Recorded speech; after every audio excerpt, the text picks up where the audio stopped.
Daniel Okoye was kneeling on the bare ground when the gate opened. His knees ached. His stomach burned with hunger. His clothes, once expensive, now hung loosely on his thin body. The night was cold, and the street was quiet, except for the distant sound of music coming from inside the compound. This was his house, or at least, it used to be. The gate opened wider, and Emeka, Daniel's younger brother, stepped out. He looked clean, well-fed, and irritated. "What are you doing here?" Emeka asked. Daniel lifted his head slowly. His eyes were red, not from crying, but from too many sleepless nights. "My brother," Daniel said softly. "I just need a place to rest." Emeka laughed. "Rest?" After disgracing this family, Daniel tried to stand, but his legs failed him. He held the gate for support. "I have nowhere else to go." Emeka's face hardened. "When you were rich, you didn't listen to advice. Now you want to come back and bring trouble?" Daniel swallowed hard. "I helped everyone when I had money." "Yes," Emeka replied coldly. "And you enjoyed it." The music inside the house grew louder. Someone laughed. Emeka stepped back. "Leave before neighbors see you." The gate slammed shut. Daniel remained there for a long moment, staring at the cold iron bars. Then his strength failed him completely, and he fell flat on the ground. No one came out. 5 years earlier, Daniel Okoye was one of the richest men in Asaba. People greeted him with respect. Children ran to him. Church leaders gave him front seats. His name opened doors. He owned a large building materials business. Trucks came in and out of his warehouse every day. Money flowed freely, but Daniel was not proud. He believed wealth was a gift meant to be shared. When Emeka lost his job, Daniel paid his rent. When his sister Ngozi wanted to marry, Daniel paid for the wedding. When cousins needed school fees, Daniel handled it. "Daniel has a good heart," people said. And he did. Trouble came quietly. A business partner lied. A loan went bad. A shipment was seized. Daniel used his personal savings to fix company problems. He told no one. "I will sort it out," he said to himself, but problems don't always listen. Within 2 years, Daniel's business collapsed. Banks took his properties. His accounts were empty. Friends stopped calling. Family stopped visiting. Daniel first went to his sister Ngozi. She looked at him from her doorway and shook her head. "My husband won't agree," she said. "This is not a good time." He went to a cousin. "I have my own problems," the cousin replied. One by one, doors closed, until only one gate remained. The gate he knelt before tonight. Daniel struggled to his feet and walked away slowly. Each step felt heavy. As he walked, he remembered something his late father once said: "Money shows you faces. Hard times show you hearts." Daniel smiled sadly. He did not know that this night, this pain, was the ground where his new life would begin. Fate was already moving. Daniel did not know how long he walked.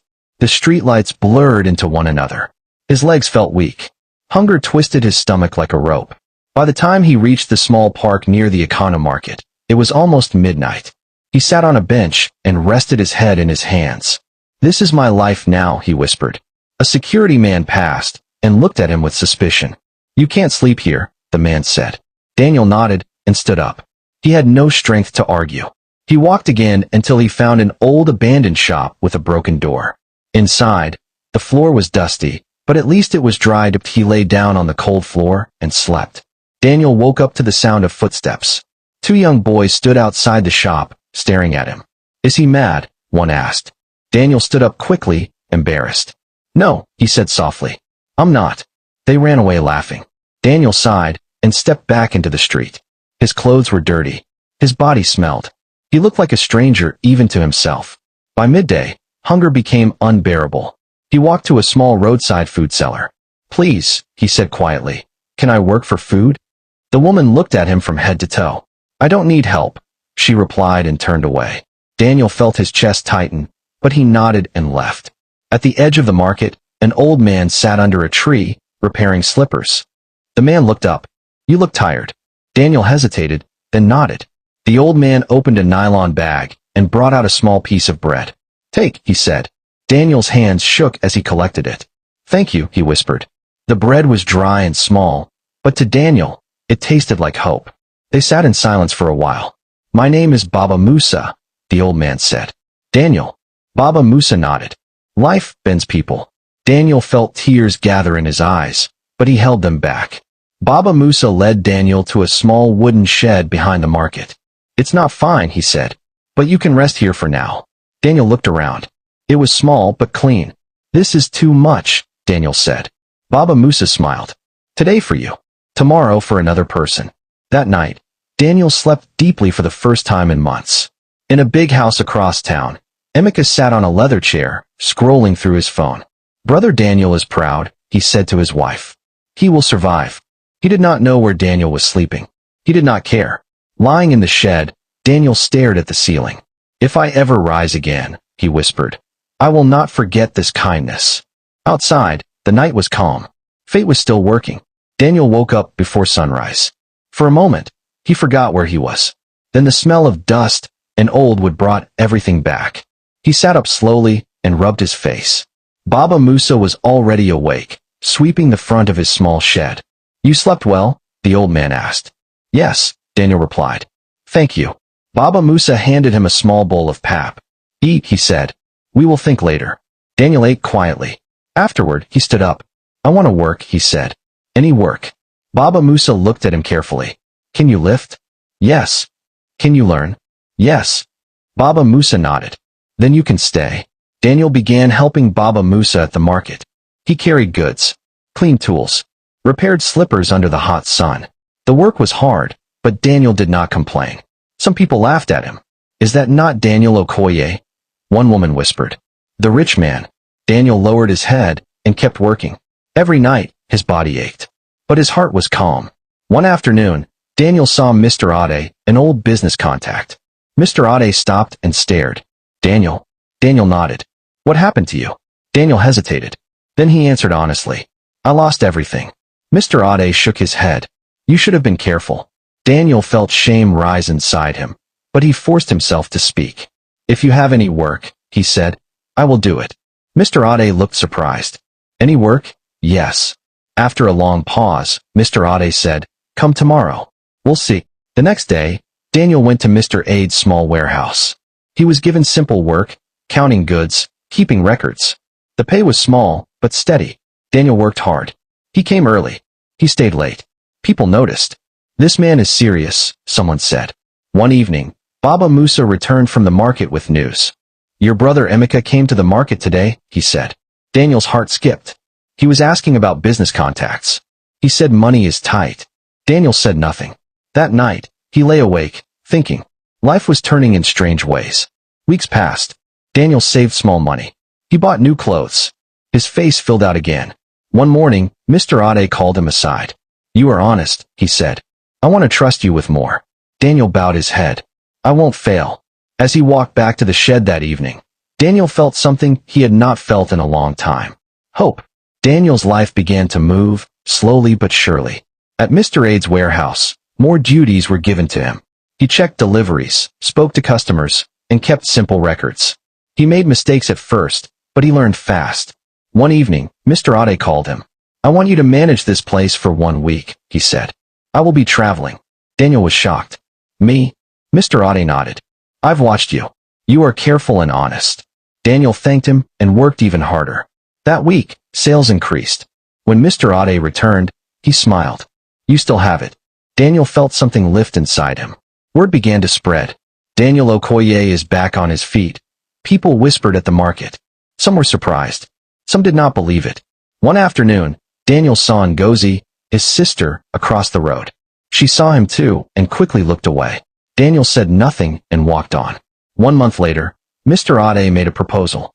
"I want to start a new supply line," he said. "I need someone I can trust." Daniel listened carefully. "You will be a partner," Mr. Ade continued. "Small start. We grow together." Daniel's eyes filled with tears. "I will not disappoint you," he said. At the same time, Emeka's life began to shake. The business Daniel had once handed over to him failed. Debts piled up. Friends stopped visiting. One night, Emeka sat alone in the big house, lights off, thinking. He remembered Daniel kneeling at the gate. For the first time, shame touched his heart. Daniel's phone rang one evening. He looked at the screen. "Emeka." Daniel stared at it for a long moment, then picked up. "Hello." There was silence. Then a weak voice. "Brother, I need to see you." Daniel closed his eyes. Fate had turned, but forgiveness would not come easy. Daniel agreed to meet Emeka at a small roadside cafe. He arrived early and sat quietly, his hands resting on the table. He was calm on the outside, but inside, his heart was heavy. Emeka arrived late. He looked different, thinner, worried. His clothes were still neat, but his eyes had lost their pride. They sat in silence for a while. "I'm sorry," Emeka said at last. Daniel looked at him, but said nothing. "I was wrong," Emeka continued. "When you came to the gate that night, I should have helped you." Daniel took a deep breath. "Why didn't you?" Emeka looked down. "I was afraid. Afraid people would laugh at us. Afraid you would be a burden." Daniel nodded slowly. "I was already carrying my own burden." Tears filled Emeka's eyes. "I need help now." Daniel was quiet for a long time. Daniel remembered Baba Musa's bread, the small shed, the kindness that saved him when no one else cared. "I will not pay your debts," Daniel finally said. Emeka looked shocked, but Daniel continued, "I will help you stand again." Emeka swallowed hard. "How?" "I will help you find work," Daniel said. "Not comfort, not pride. Work." Emeka nodded. "I accept." That evening, Daniel stood once again before the big house. This time, he was not weak. He was not begging. Ngozi came out and froze when she saw him. "You're back," she said. "Yes," Daniel replied. "Not to ask, to forgive." She lowered her head. "I didn't do well," she whispered. Daniel nodded. "I know." He turned and walked away. Some doors did not need reopening. Months passed. Daniel's business with Mr. Ade grew. Slowly, carefully, honestly. He rented a small flat of his own. He continued to help Baba Musa at the market every weekend. Emeka started work at a warehouse. Life was hard, but it was clean. One evening, Emeka visited Daniel. "You changed," he said. Daniel smiled gently. "I learned." Daniel stood at his window that night, looking at the city lights. He had lost everything once. But in losing it, he had gained something stronger. A heart that understood pain. A hand that knew how to lift. Fate had changed his story, not by returning his old life, but by giving him a better one.